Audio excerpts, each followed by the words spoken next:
বিএনপির চেয়ারম্যান তারেক রহমানের পক্ষ থেকে সাভারে কম্বল বিতরণ। বিস্তারিত থাকছে সাভার থেকে খায়রুল ইসলাম অভির প্রতিবেদনে।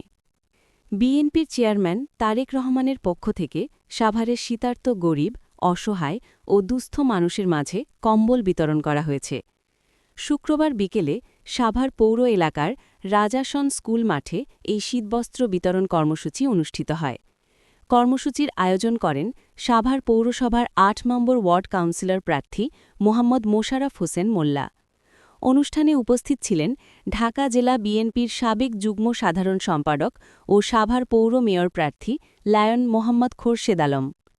এ সময় আরও উপস্থিত ছিলেন সাভার পৌর স্বেচ্ছাসেবক দলের আহ্বায়ক মেহেদী হাসান মাসুম, সিনিয়র যুগ্ম আহ্বায়ক দেলোয়ার হোসেন মদবর, পাথালিয়া ইউনিয়ন বিএনপির সহসভাপতি হজরত আলী, পৌর ২ নম্বর ওয়ার্ড কাউন্সিলর প্রার্থী ইয়ার রহমান উজ্জ্বল, ৩ নম্বর ওয়ার্ড কাউন্সিলর প্রার্থী রাশিদুজ্জামান বাচ্চুসহ বিএনপি ও এর অঙ্গ সংগঠনের স্থানীয় নেতাকর্মীরা।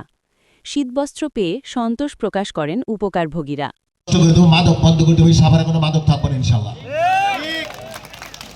আমি সারা সাভার সবার সামনে চ্যালেঞ্জ করতে পারি, আমার সাথে যত পোলাপান থাকে আপনি প্রত্যেকেরই চেক করে দেখতে পারেন, মেডিকেল টেস্ট করতে পারেন, একটা ছেলেকে আপনি মাদকাসক্ত পাবেন না।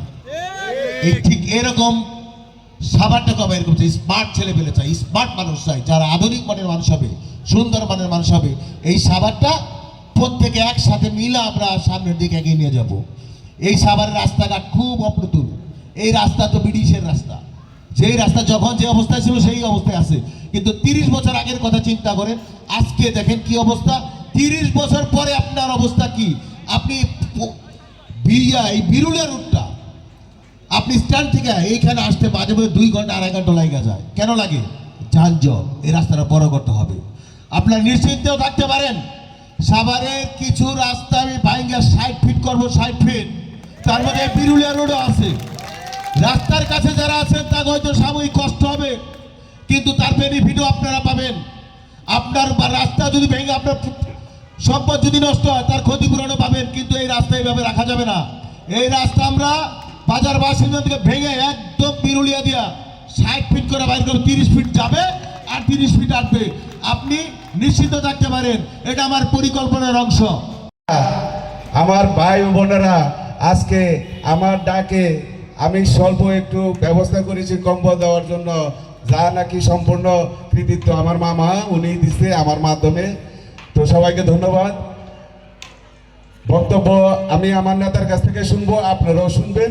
আমি ছোট্ট একটা কথা বলবো, সেটা হলো আগামী ১২ ফেব্রুয়ারি বাংলাদেশের জাতীয় সংসদ নির্বাচন হচ্ছে। আপনারা সবাই অবগত আছেন। আমরা দীর্ঘ ১৭ বছর আমরা কিন্তু ভোট দিতে পারি নাই। আপনারা কে কতটুকু পারছেন আমার জানা নাই। আমরা ভোট কেন্দ্রে তো যাইতেই পারি নাই। যদি আমাদের কেউ যাইতো, তাদেরকে বলে দিত যান যান আপনার ভোট হয়ে গেছে, তারা অটো ভোট নিয়ে নিত। তো আল্লাহর রহমতে আমাদের ১৭ বছরের দীর্ঘ সংগ্রামের মাধ্যমে আমরা বাংলাদেশে নির্বাচনের একটা ব্যবস্থা দেশনায়ক তারেক রহমানের নেতৃত্বে, ডাক্তার দেওয়ান মোহাম্মদ সালাউদ্দিনের নেতৃত্বে, আমার নেতা লায়ন মোহাম্মদের খোরশেদ আলমের নেতৃত্বে আমরা একটা নির্বাচনের ব্যবস্থা হয়েছে সবার। আমার একটা আবদার থাকবে, আপনারা আগের দিন ভুলে যান, ১৭ বছর ইতিহাস মনে রাখেন না। আপনারা এখন দলে দলে ভোট কেন্দ্রে যাবেন। কি ভোট কেন্দ্রে যাবেন না আপনারা?